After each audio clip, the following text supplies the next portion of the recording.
at it once again. You know, about to talk some boxing. Big night for boxing, and it's something that I got to talk about that I'm gonna throw in before I get to business. I'm gonna talk about Adrian Broner's return. I'm gonna talk about Alo Wallin, however you want to pronounce his name, and then I'm gonna talk about Robert Easter Jr. But before I get to the thick of things, um, I gotta say I'm enjoying this because another overrated white Eastern European fighter or European fighter went down that they was hyping up, making it look like he was the second coming of Roy Jones Jr., more like Roy Slow Jr. And that was not none of what's up, Davis. And that was that dude, Josh Kelly. When I first heard about that dude, one dude told me to check him out. He was from the UK. More than likely, he was white. He says, I promise you, he's going to be the next big thing. Well, he took a big loss today because he got his ass whooped. And I thought it was funny. Not that I want him to fail, but I knew that he wasn't as good as they was making him out to be. He was a prospect. They knew better than to try to have him fight somebody in the States, and he lost. He got his ass torched. But, it happens. At the end of the day, there is a desperate need for these non-black fighters to try to get some kind of solidification by certain media outlets. And I know Eddie Hearn, I know he was disappointed. That was one of his fighters, if I'm not mistaken, but I couldn't help but to laugh because it's funny when you think of Paulie Malignaggi talking about Eastern European fighters is on the rise. Well, okay, Paulie. And once again, I meant what I said. Um, I meant what I said about Paulie Malignaggi. Um, Paulie Malignaggi is a piece of shit. He's a, he's a racist, and that's just the bottom line. Now, I ain't gonna talk about. I was gonna say something else, but I'm gonna just leave it alone. But that's just pretty much it. But it was funny, Paulie was talking about guys like Josh Kelly, Adele, Josh Kelly. Yeah, I was dying laughing. It was just hilarious. Now I'm watching the Adrian Broner fight. I'm watching it for the third time, and I'm looking at it right now as I'm doing this stream. After watching this fight three times, once again, when you start watching fights with the sound off, it's a lot closer. I didn't have Adrian Broner losing the fight, but instead I had it a draw because Santiago was throwing a lot of punches, but they was hitting Adrian Broner's gloves. He wasn't really hitting Adrian Broner flush. Adrian Broner, once again, he made a hard, easy fight hard. I think if Adrian Broner would have stepped on the gas, he could have got Santiago out of there. Santiago was dying to get knocked out, and it's just a thing with missed opportunity with Adrian Broner. He frustrates you because he won't do the simple things. And Adrian Broner, and I'll talk to my homeboy Tyler, who worked with Ellie Setback, and he basically just said something that just need to be said about Adrian Broner. Adrian Broner must get over the Maidana fight. He been shell shocked ever since that fight. And Adrian Broner is capable of fighting better than what he does. And it's sad that everybody knows what it takes for Adrian Broner to win these fights easier, but he just won't do it. He don't listen to his corner, and I'm listening to him. And the post fight press conference, some stuff that Adrian Broner was saying, it was just kind of hilarious. But then at the same time, I don't want to become some kind of psychiatrist and try to break down Adrian Broner. But it sounds to me that he has, addiction, and I don't mean with drugs. I mean with something else. You know, And I'm just gonna leave it. I'm gonna just leave it at that. I'm gonna leave it at that. One thing about Adrian Broner, he will give you something to talk about one way or another. You know, but everybody calling this fight a robbery. It's one thing to throw a lot of punches and be aggressive, but what if you ain't landing punches and another dude is clearly landing less punches and looking better landed his punches? And like I said, one thing about me, sometimes I'll always get caught up sometimes listening to, the announcers. You got to understand something about Abner Mares. Of course, he gonna say one dude is doing something better than the other. Keep in mind, Abner Mares is a Hispanic. So of course he gonna show a little love for another Hispanic dude, even though this dude is Puerto Rican. But at the end of the day, Abner Mares is doing what he does. But the fight ain't the blowout that people make it out to be. And I just think you guys be putting too much on it. Y'all act like Santiago dropped Adrian Broner multiple times. He staggered Adrian Broner. I didn't see none of that. He barely could hit Adrian Broner up top flush. You know, he was landing some nice body shots, but like I said, if you not landing punches, then if you not landing punches, or your punches are getting blocked, and see once again, Adrian Broner landed a nice jab. If you not landing punches, effectively, but you throwing a lot of punches, yeah, you throwing a lot of leather, but your leather is touching, gloves, or barely brushing off somebody, and the dude is slipping punches, then you know you not gonna get the W. Like I said, I think sometimes we get too caught up sometimes, and I want you guys to watch. Okay, so Santiago landed a nice lead left over the top, but it was very rare that he hit Adrian Broner flush, and that's the problem. Like I said, Maidana, he beat Adrian Broner's ass, dropped him, hurt him, and like I said, Adrian Broner was landing some nice counters. Even though Adrian Broner threw less punches, Adrian Broner made every punch that he landed count. And Adrian Broner looked it better, landed his punches. See, Adrian Broner just snuck, short, you know what I'm saying, a short uppercut, then a straight right. Like I said, Adrian Broner, he just frustrates the hell out of me because he just don't do the little things to win these fights. Well, Urban Dre, that's what I'm saying. Sometimes it's better to watch a fight multiple times. Sometimes, dude, you got to watch these fights with the sound off. You got to understand Al Bernstein, these other cats, they have agendas. But if you really watch this fight, you could say it was a draw. You could say it was a draw. San Diego didn't blow Adrian Broner out like. I think that word in boxing sometimes robbery is used too loosely. Lennox Lewis, Evander Holyfield one was a robbery. Okay. Eris Larry Lara versus Paul Williams, that was a robbery, even though I was a big Paul Williams fan. You know, even though I thought Lara beat Canelo, it wasn't a robbery. You have to really. Yeah, see, that's the thing. That's what I keep saying. Adrian Broner could put himself in positions to where he could win these fights more easily. He has to get over the Maidana fight. I think Adrian Broner. I think if he Adrian Broner for real, and I'm not saying Adrian Broner is crazy or something like that. I'm just saying he need to like maybe go see somebody, talk to a, you know what I'm saying, because he got a mental block.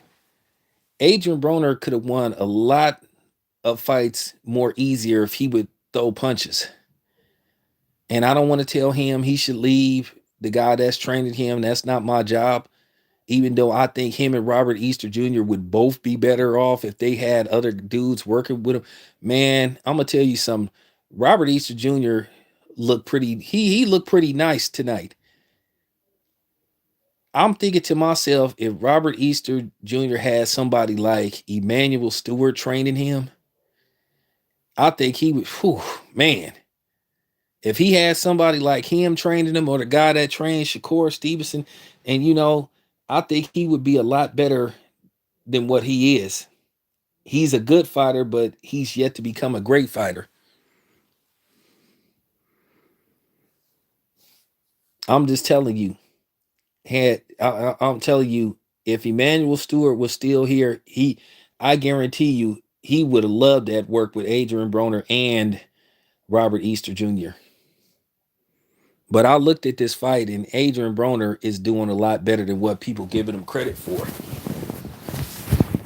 It's not the blowout that everybody making it out to be. And I don't want to. I'm not finna do like You know what I'm saying? I'm not finna do like Floyd's Uncle Rogers say, y'all don't know shit about boxing. I mean, you always you should always watch a fight if it's on regular TV. You should always watch a fight twice, and then you would get a clear indication of who won the fight. That's all I'm saying.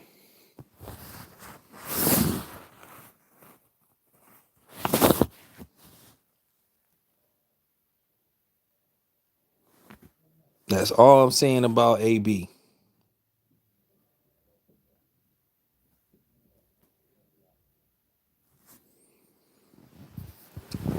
He just gotta let his hands go. I'm looking at Adrian Broner right now. Me and my stepdad, we was going nuts because we yelling at Adrian Broner like, man, throw some. Well, I don't go by CompuBox because I don't go by CompuBox because that can be misleading, because at the end of the day, you still got a guy punching a button saying that certain punches landed. I don't think Santiago landed that many punches because, like I said, Adrian Broner was slipping a lot of punches and he was blocking them with his gloves. Because you have to ask yourself, if Adrian Broner got hit over 200 times, why ain't Adrian Broner lumped up? You also have to look at you have to look at that and take that into account too. Um, Adrian Broner landed, according to them, less than 100 punches, and he lumped Santiago up. It's an old school saying on the playground. Remember this. This is just real talk. See, if you from the yeah, hey, Wes, you know where we from? We Cali boys. And I want y'all to hear this. It's an old school saying. This is playground shit. This is street shit. Back in the day, if you fought on the streets, it didn't matter how many punches the other guy would land versus one guy, but if the other dude made you leak, busted you up, he won the fight.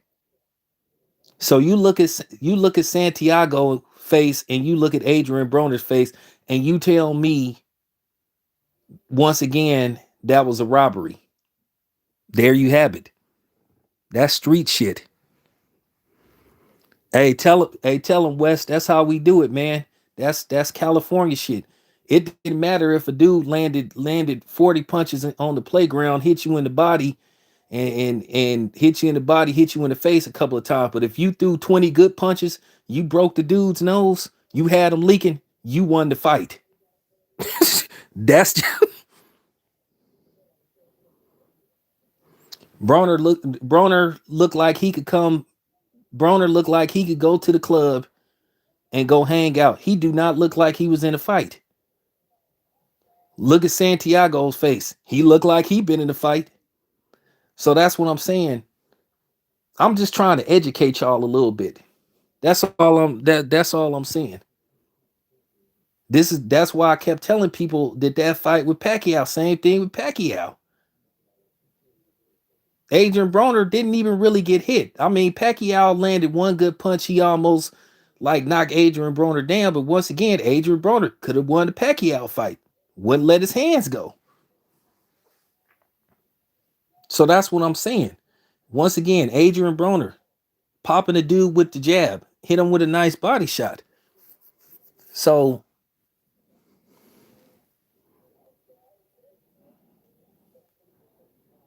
no, D, relax, bro. I didn't say, dude. I didn't say that you.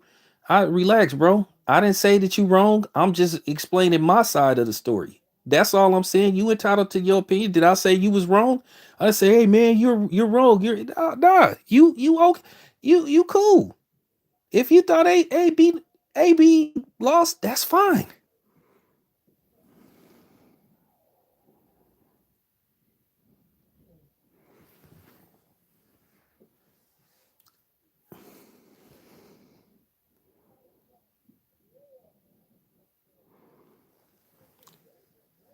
I just, like I said, I'm gonna try to see could I get a one on one with AB. I think as fans, we gotta tell AB because I don't have Instagram. Like I said, tell AB he gotta just go for broke sometimes. When AB would let off them combinations, Santiago couldn't do nothing with him.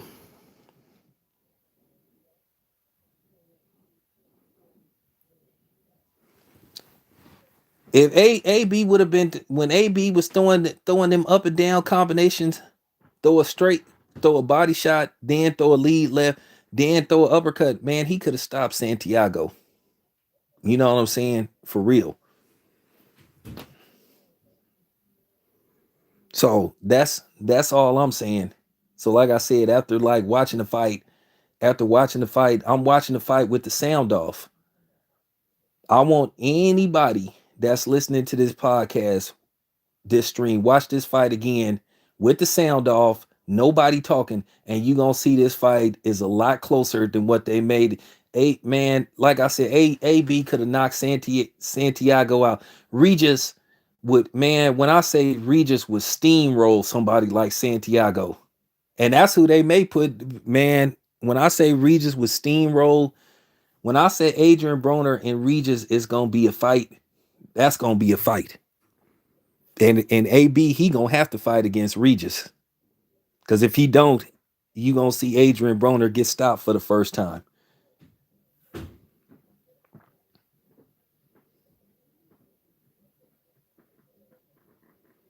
So I think for a guy, I think we kind of need to lay off AB.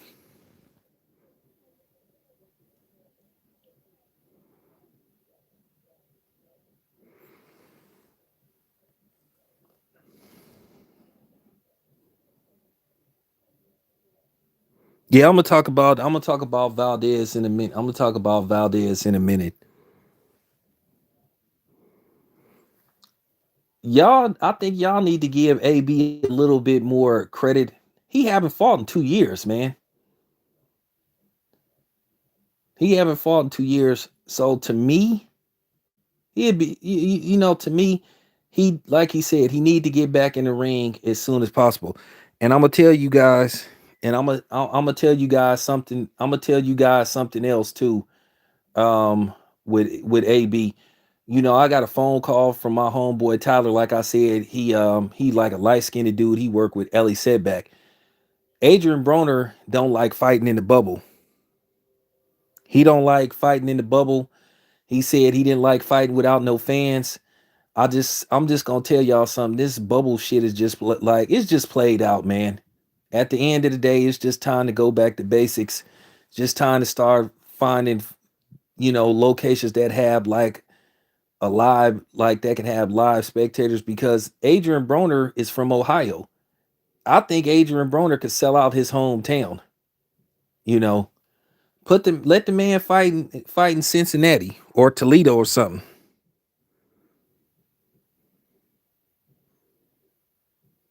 So yeah, but yeah, this he said he didn't like the bubble.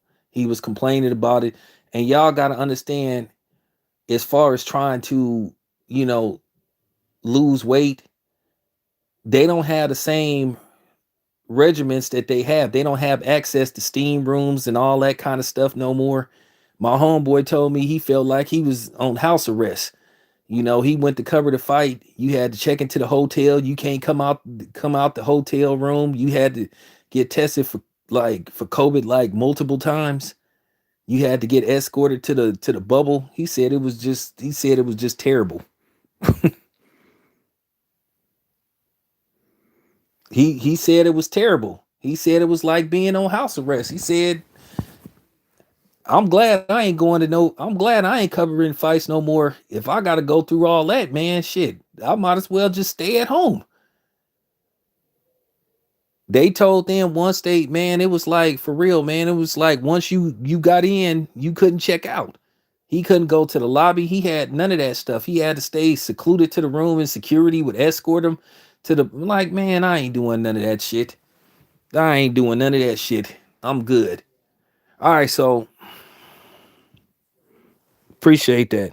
All right, so let's move on to the fight that I'm sure everybody want me to talk about. Of course, Burchett and Valdez. Hey, shout out to Valdez. I knew Valdez was gonna win. I didn't think he was gonna win like that. He slept Burchett. So now we can get a fight that everybody is gonna be anxious to see. You gonna get two young guns, two undefeated fighters fighting against each other. Man, throw that fight on Crawford versus Sean Porter. Make that the co-main event.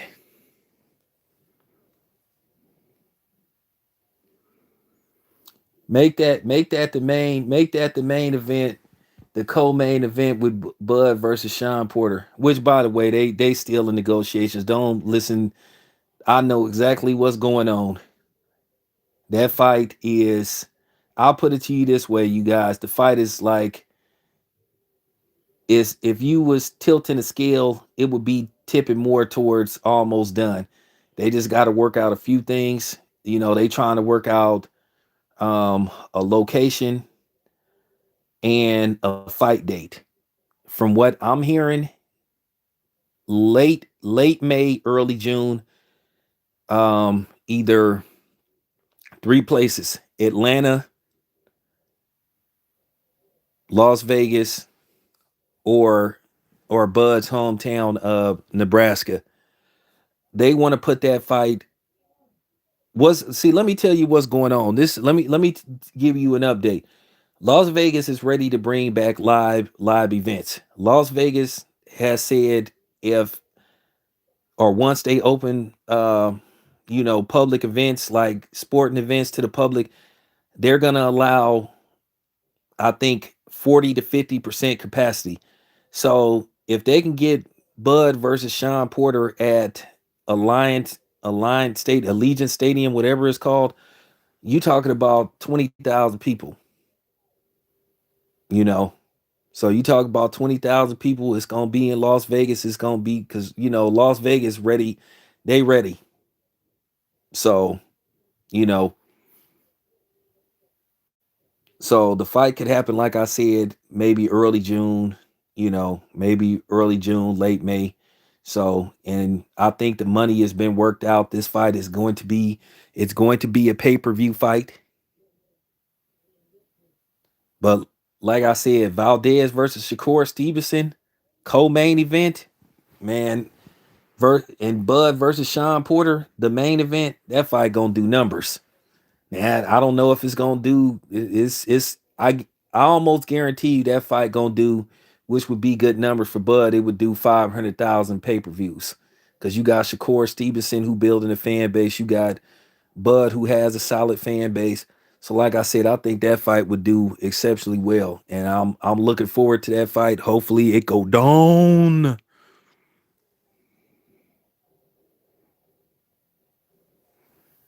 Hopefully it go down.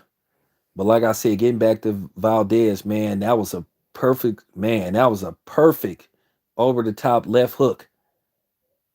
And he landed it going backwards. And he just perfectly placed punch. But Burchett was hurt anyway. Burchett looked like he was one or two big punches away from going down regardless. So it looked like it was just bound to happen. And he just landed that motherfucker, and it was just like kaboom. And you knew he was done too. Now, keep in mind, Russell Mora, who I think is the worst referee in boxing, I don't know how he continues to get these championship fights.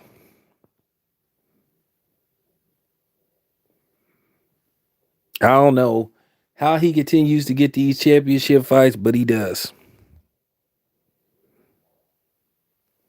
So, you know, so man, but Valdez, very impressive. Now you can get him and Shakur Stevenson. This should be an easy fight to make. I don't think nothing should stand in the way of this. I don't think nothing should stand in the way of this fight getting made. I don't see how anything could prevent this fight from being made.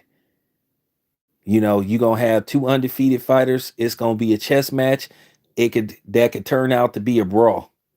And one thing about Stevenson, Valdez is gonna present an opportunity for you to see how good Shakur Stevenson is. Of course, I'm gonna pick Shakur Stevenson to outbox Burchett. I mean, excuse me, to outbox Valdez. But anything could happen.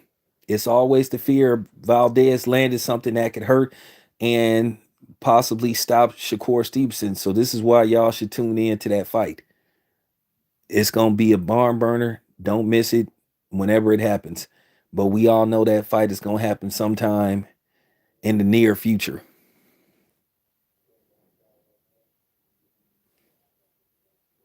So, all good. So let me talk about Otto Wallin and Dominique Brazil, and then I'm gonna wrap this up. Hey, good boxing match.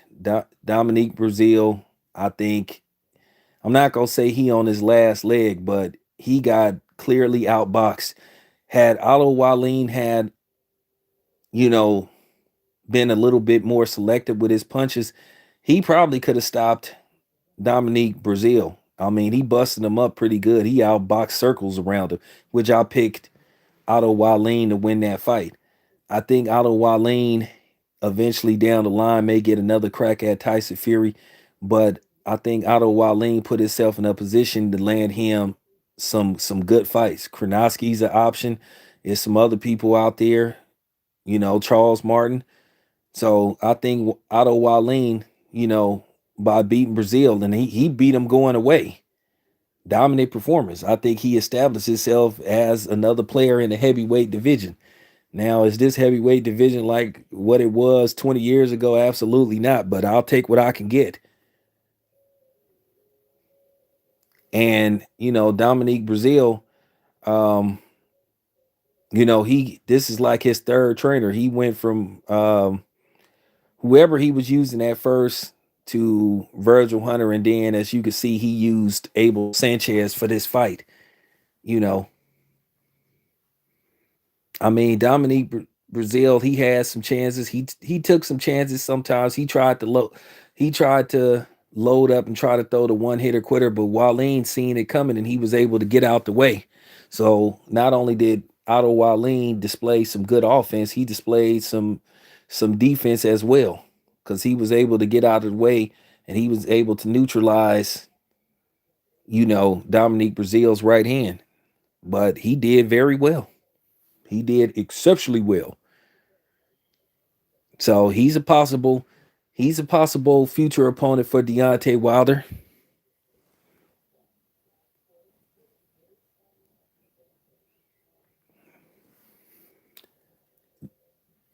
Joe Joyce versus Brazil. I'll take that fight. I'm picking Joe Joyce to win. After what he did to Dubois, I'm picking Joe Joyce to win. But uh, yeah, I'm picking Joyce to win that fight. I think he'll stop him. Like I said, Joe Joyce, he don't have he don't have time on his side because he up there already. He like in his mid-30s, so he trying to get a title shot right now. So they may move him to the front of the line. You know, he may get Uslik somewhere down the line. Then it's always it's always Anthony Joshua, Tyson Fury. Now, let me tell you what's going on with Anthony Joshua, Tyson Fury. The reason why they won't announce that fight officially because they still in arbitration. Wilder's still a major player in, basically in this triangle between Tyson Fury, Anthony Joshua, and himself. So that's really what's going on. That's really what's going on. Hopefully, we'll know something. We'll know something shortly. But that's what's going on.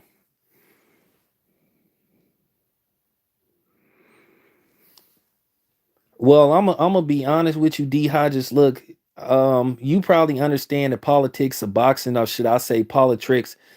In reality, Otto Wallin was robbed of a TKO versus Tyson Fury because they should have stopped the fight. He actually had more stitches in his eye than I think Vitaly Klitschko had versus Lennox Lewis. But they didn't want to stop that fight. It's because of politics. It's the same with Oscar De La Hoya versus Felix Strom. Most people with common sense know that Felix Strom won that fight, but next in line was Bernard Hopkins. And you knew damn well they wasn't going. It was too much money to be made. So, Otto Wallin was just one of them dudes. Unless he knocked Tyson Fury out, they wasn't gonna give him a W. No way, shape, or form. Because they had millions of dollars on the line with Wilder versus Fury. So, nah, they wasn't gonna let that fight go to Otto Wallin. Because, like I said, to me, Tyson Fury should have 2 losses. Because, like I said before, you know, dude talking about that he didn't, want to stop the fight in the name of boxing Jack Reese. And I was like, what is you talking about, dude? And then the funny part about it is he didn't pull the trigger and fights quicker, for fighters doing less than what Deontay Wilder did. But he gave Tyson Fury all that time to recover. And I'm just like, man. So you knew what was going on. So technically Tyson Fury should have 2 losses. Now his box rec says he's undefeated, but technically he should have 2 losses. Two knockout losses, you know? Because Tyson Fury technically been stopped twice. So he should have 2 knockout losses. But that's boxing for you.